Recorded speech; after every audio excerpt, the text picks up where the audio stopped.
Hey guys, it's Jim Bounds again with Co-op Motor Works and Motorhome Rehab Ranch on Patreon.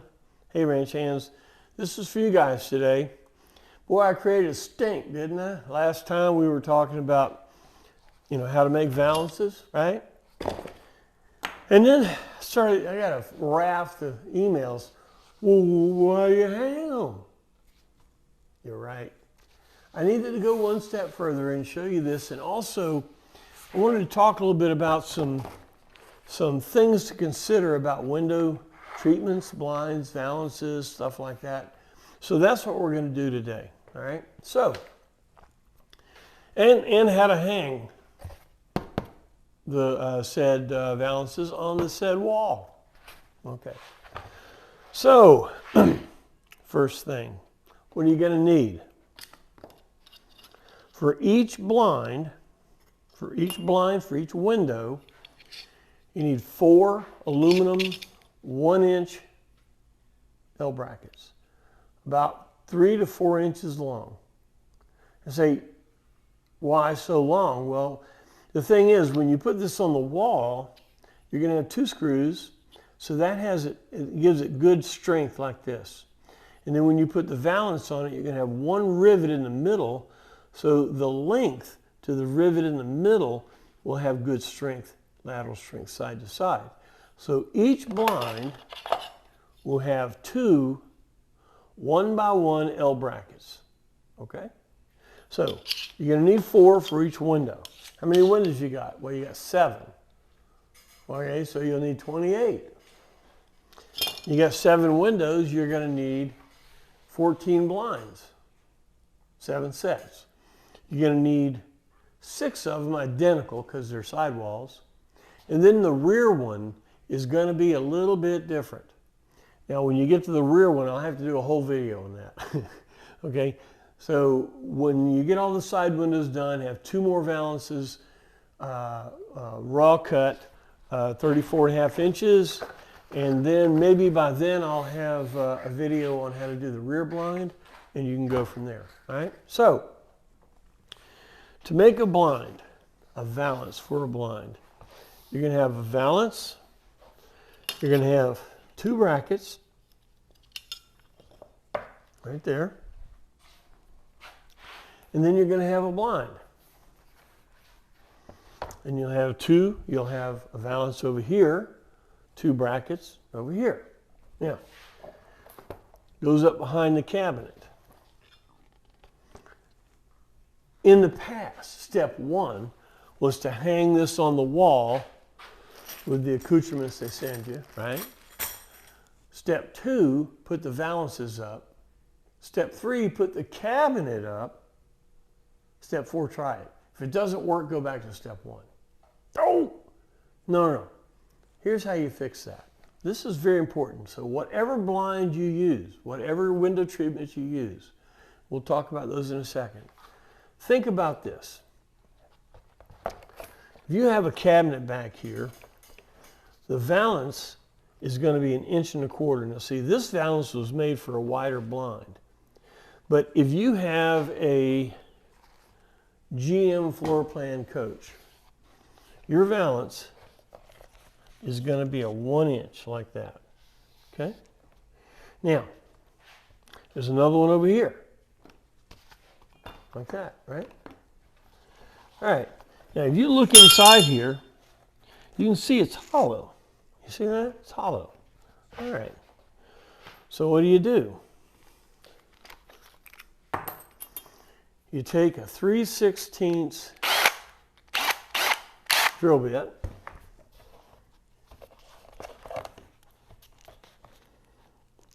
Add a little bit because you don't want it to scrape on the side. Right there.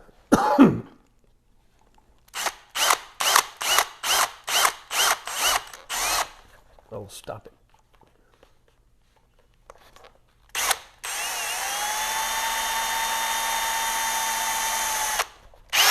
See, the problem is it's got cloth on the edge of the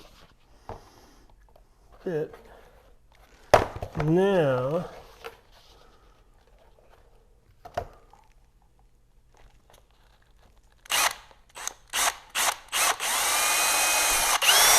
Now you take a 3/16 rivet, go through there, go into the blind.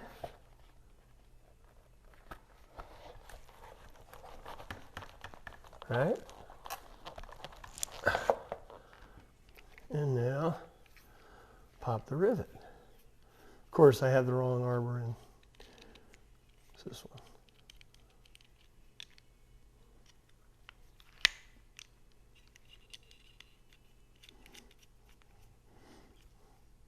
Anybody have a rivet gun? This is a click fast. You can buy them in Harbor Freight, but it'll pop about 4 rivets and stop. Get a good one. So you put that in there.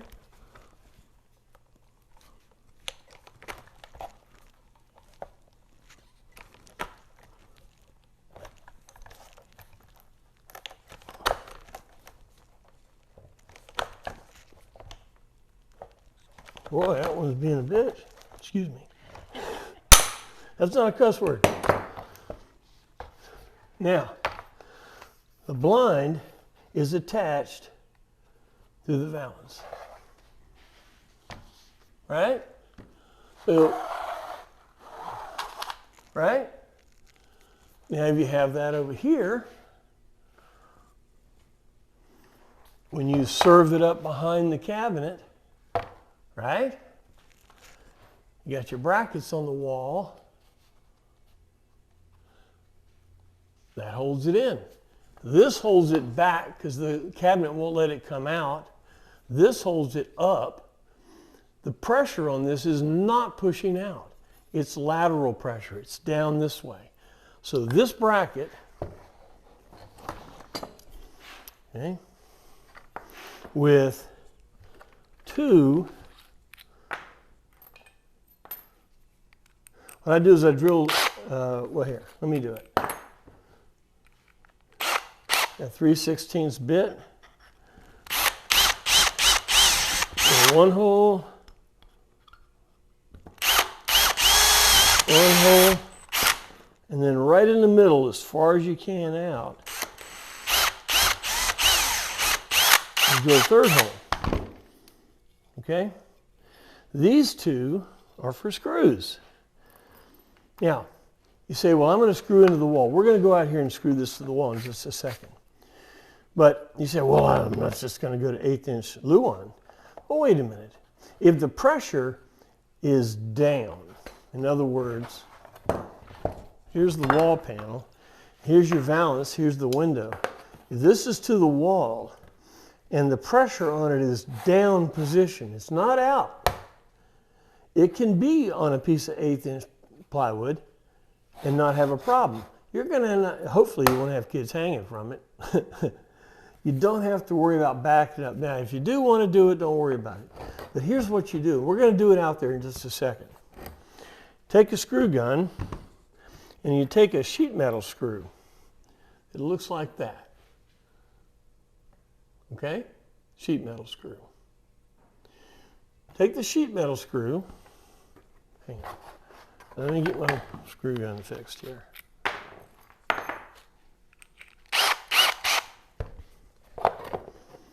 Put this right here.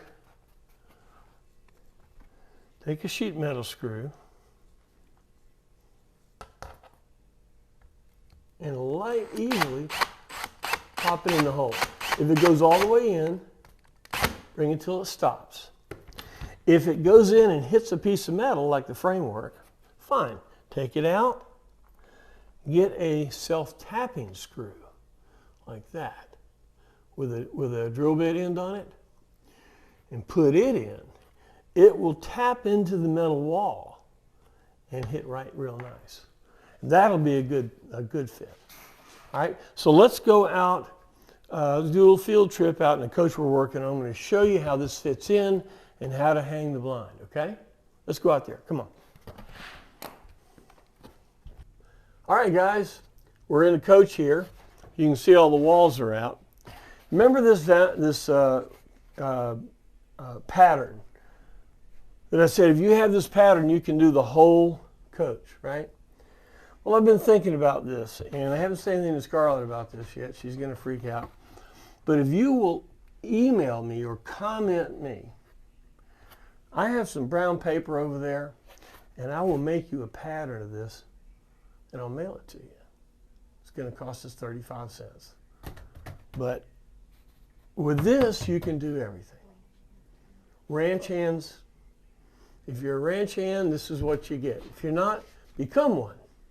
Cool. All right, so what do you do with the pattern? Now, normally you've got an H mold right here. Remember we talked about H mold, aluminum H mold. And up here, you've got a 1/4 inch lip, right? Now, remember I told you I'm not going to tell you the length of this, remember that? Here's why. Because if you put it into the lower H mold and you put it into the top, it fits. Now, it's an exact number, okay? So it want to naturally stay in there. Now, you see here, that screw didn't hit anything. That's okay. It almost did. Let's say it didn't hit something. It did hit something. Matter of fact, here, let's back this out.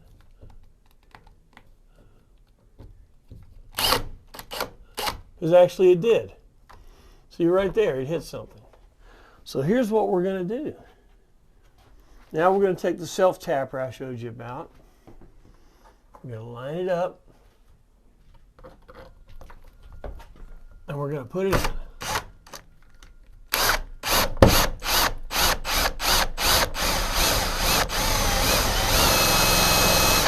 Boy, tough one. It's going through actually 2 pieces of aluminum.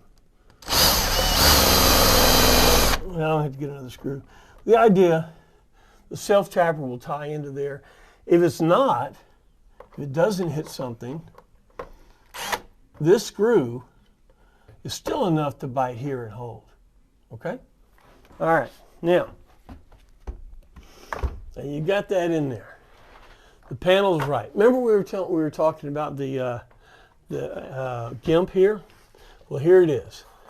You can see when you look at the wall this way, all you see is another fold of the window, frame.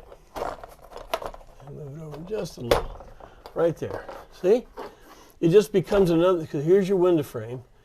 Put that there with this bulb trim seal, with this 1/2 inch GIMP in the back, it turns into just another part of the frame. That's why I was telling you to use that stuff. And thanks for the questions. What's it for? So that's what it's for. All right, so, of course I made the valance backwards. But if the blind goes up here like this and the valance is in like that, it's like that, you drill a hole. Tell you what, here, let's do this. Here's your valance. It goes on the wall, just like that. You take a drill, you drill a 3/16 hole right there, put a rivet on from the back, booyah, it's in. You've got one here, you'll put one up here. The blind, when you go serve it up in there, remember the blind will be connected at the top, and the valance will be right here. Boom. So the blind will be held in place behind the cabinet, being held up by 2 rivets and the 2 brackets, right? If you need to pull the blind down, drill those 2 rivets, 2 over here, whole thing comes down, and then you can service it. If you need something new or whatever, you could put a new rivet in here. All right, let's go back inside. Let's talk about different window treatments. All right, but you see what I'm talking about here, how this works. This fits in, you put an H mold, you put a piece across there. H mold, you put a piece down that way. This comes to the front window, the A-frame window, and again, it got a piece of GIMP on there. Nice clean, that big 1 inch or 2 inch plastic piece, it's all cracked. Do away with that, you put this in there, you can't look around it. Looks clean, all right? Let's go inside and talk about window treatments. All right. All right, we're back in. Let's talk about window treatments. Well, everything from, I actually use, you know those fold out things you can put in your windshield for a hot day, right? And they get little ones, there's 2 of them you put in the windshield. Those things fit perfect in the window, you know? So you can fold them out and put them in there. I mean, if you don't want any window treatment at all, Janie says she doesn't want anything on the windows. She wants all the windows open whenever you get in the highway. All right? Well, if that's the way your wife feels or you feel, don't even put window treatments. Use those blinds and you can take them out, put them in, whatever. If you do want to use window treatments, all right, there's the window, there's so much glass area in this GMC that if you don't address the heat and the cold going through that glass, you're going to be miserable. The outside will be inside, okay? So, for heat and cold, they found that cell shades, this is a cell shade. You can see it's got an outside and inside with air in the middle, right? And conventional knowledge saying that a cell shade is the most efficient when it comes to heat and cold rejection, because the air is a nice gap. Air is a good insulator, right? Now, some of you guys, and see, all window treatments, if you like it, then it's the right thing for you. Over the years, a lot of folks have used day-night shades, okay? Now, a day-night shade is a pleated shade. See, there's no air gap in between. And a problem with pleated shades like this, if you fully deploy them, the pleats are what gives it its strength. So if it's fully deployed and it's not level, leaning in, like it is on our coach, the middle of the pleat will lose its memory. It will go like that. So if you have day-night shades and you leave them down all the time, you know about the memory that it gets. Also, just like this, you know that these strings, this sucker right here has got to be tight. Tight, tight, tight. If this blind is up here like this, these 2 strings have to be tight. Now, what's tight? Loose, the blind won't stay up. Too tight, you're going to snap something. And they stretch. That's why where the screw goes through is a wheel. So you can turn it and tighten it up. So that means this thing is under stress all the time. And honestly, pleats don't do as much as cells to block out heat. Now, in the past, we used a brand new one, never been opened. This is a 1/2-inch aluminum micro mini blind, which back, 20 years ago, this was what everybody wanted to do. And the good news about a 1/2-inch, thin slat, 1/2-inch micro mini blind is that it will fit behind a original GM cabinet, because you got about 1.25 inches, okay? So you can rivet this to the top of your 1.25 inch valance right there, and this will fit up behind an original GM floor plan coach, right? You'd be lucky to find these anymore. Matter of fact, the wholesale supplier that we have been using for 30 years, you can get with them now at Applied. I gave them all the contact information. They don't sell to consumers, it's a wholesale company. But Jim Kay over there, I gave him all the information. And if you still want to go with 1/2-inch micro minis, which I have some, he can supply those to you with a 1-inch header. And like I said, everything else is going to, like this, is an 1.5 inch header. Well, actually, the pleated shades were a 1 inch. But everything else in the world is 1.5 inches. This is one of the things that we found that we're going to have to live with.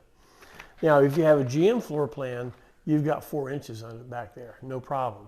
But I mean a transmode, you know, Coachman, Royale, that kind of stuff. But if it's a GM floor plan, you've only got at the top of the cabinet about 1.25 inches. Okay, so you're going to have to go with 1 inch blinds. And if you want to do the pleated shades, a lot of people have them. You can raise your hand. How many? Yep. They're okay. They're nice. But what I would do is to keep it up as much as possible, so the pleats don't get its memory lost. All right. And you got to keep these strings right on that level of too tight to break something and too loose that it won't hold it up. Okay. So window treatments. You know, they originally came with cloth blinds with rods at the top and bottom, which is cool. The problem with anything that's cloth like that holds odors, dust, all that kind of stuff. So, you know, thought now is to try to go to something that is heat and cold absorbent, easy to use, and you know, these things, they come in all kinds of colors. This one, this pleated shade, came from Irvine Shade and Door Incorporated. They're in Elkhart. This one that I was playing with is actually a leveler. This is a leveler shade. This is a cool one because it has, this is the cell shade with no strings attached, kind of nice. So there's a million of them out there. You know, don't buy the cheapest one, because there's a reason. If you go to Home Depot or Lowe's and stuff, they got really nice blinds, but they're plastic. They're all plastic. A plastic blind in a GMC motorhome, because of the heat, droops. You really shouldn't use a plastic blind like that. All right, guys. So that's windows. More questions, call me. Thanks, I like them. And if I get enough of them, well, I'll do another video. There will be some other videos in the series about walls and treatments and things like that. But I think this will get you in the lake on what to do with windows. And by the way, when you do the door, make your blind 1 inch narrower. It's normally 26, no, 2 inches. It's normally 26, make it 24. You say, why? Because the door opens, and the arc of the door, if you make it 26, it's going to hit the jamb. 24 by 34. I remember that one. 24 wide, 34 long, entry door, no matter what size you get, that's the size. By the way, while we're doing it, the front windows are 62 by 35. The bedroom windows are 34, and the back one is 71.5 by 35.5. Ooh, yeah, sounds right. All right, man. Well, enjoy. Good luck. Put me in your loop. Let's make it work.